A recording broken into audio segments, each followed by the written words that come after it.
Baik, Assalamualaikum warahmatullahi wabarakatuh. Perkenalkan, nama saya Keisha Azza Cesta Adabi dengan NIM 0566679992, Prodi Sistem Informasi Universitas Terbuka.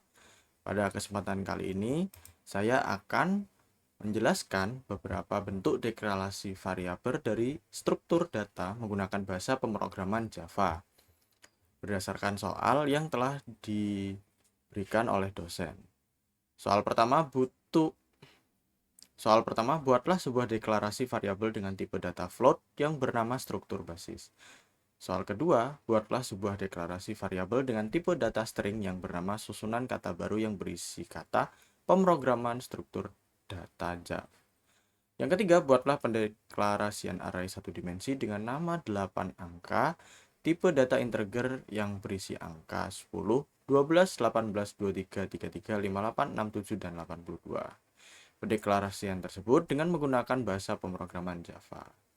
Buatlah pendeklarasian array dua dimensi dengan nama dua angka, tipe data string yang terdiri dari 3 baris dan 3 kolom isi baris dan kolom berisi angka berikut 2, 4, 6, 8, 10, 12, 14, 16, 18. Pendeklarasian tersebut dengan menggunakan bahasa pemrograman Java. Buatlah deklarasi link list dengan urutan list angka yang memiliki list 15, 28, 33, 47, 59. Pendeklarasian tersebut dengan menggunakan bahasa pemrograman Java.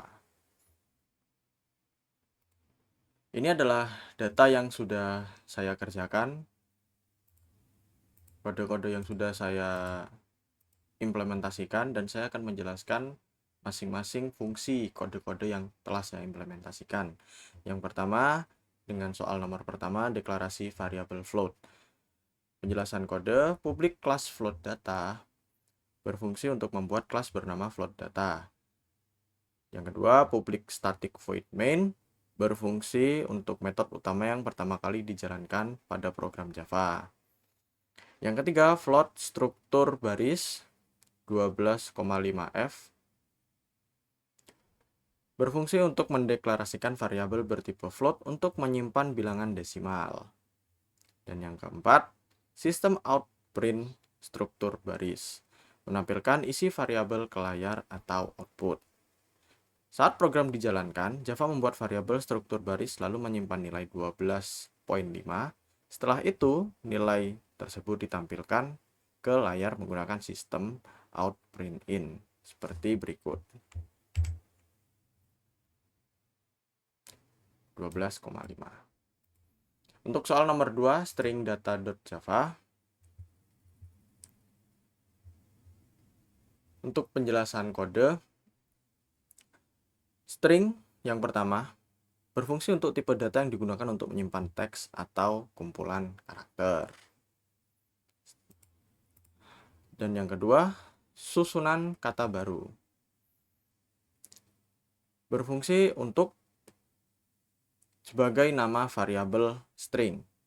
Dan yang ketiga, pemrograman struktur data Java berfungsi sebagai nilai teks yang disimpan dalam variabel. Dan yang keempat, sistem out print in berfungsi sebagai digunakan untuk menampilkan teks ke layar. Program membuat variabel bertipe string lalu menyimpan teks pemrograman struktur data Java. Setelah program dijalankan, isi variabel akan ditampilkan pada output sebagai berikut. Pemrograman struktur data Java. Untuk soal nomor 3, yakni deklarasi array satu dimensi. Untuk kode yang pertama adalah int. Berfungsi untuk menunjukkan bahwa variabel merupakan array bertipe integer. Dan yang kedua, 8 angka. Berfungsi untuk nama array. Dan yang ketiga, kumpulan angka 10, 12, 18, 23, 33, 58, 67, 82 berfungsi sebagai isi array sebanyak 8 elemen. Dan yang keempat, for. Digunakan untuk melakukan perulangan membaca seluruh isi array. For.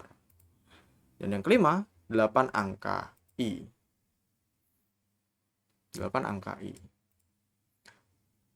Berfungsi untuk mengakses elemen array berdasarkan indeks. Dengan cara kerja program, membuat array satu dimensi berisi 8 angka. Kemudian program membaca isi array menggunakan perulangan for mulai dari indeks 0 sampai indeks terakhir, lalu menampilkannya ke layar sebagai berikut.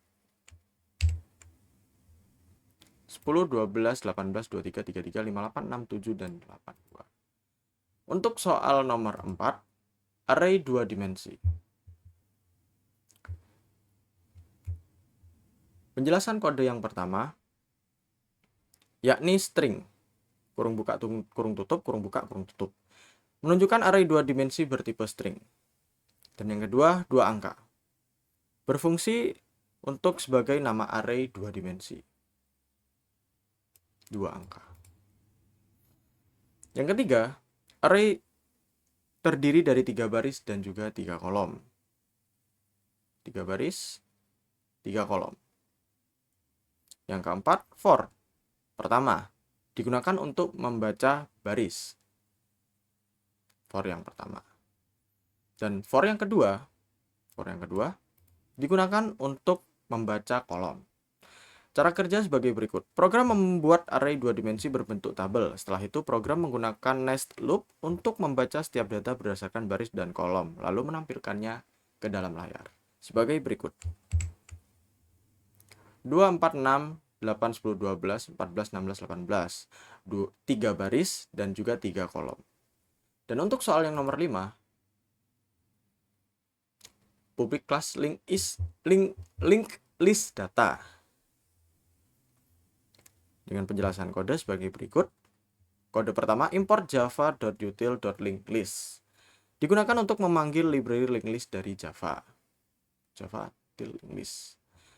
Yang kedua, linklist integer. Linklist integer. Digunakan untuk membuat linklist bertipe integer. Yang ketiga, urutan list angka. Digunakan untuk nama linklist. Yang keempat, .add. Metode untuk menambahkan data ke linklist. Dengan cara bekerja program, membuat linklist kosong lalu menambahkan data angka satu per satu menggunakan metode add. Setelah semua data masuk, isi linklist ditampilkan ke layar sebagai berikut. 15, 28, 33, 47, 59. Urutan list angka berdasarkan soal yang telah diberikan. Terima kasih, sekian penjelasan dari saya. Wassalamualaikum warahmatullahi wabarakatuh.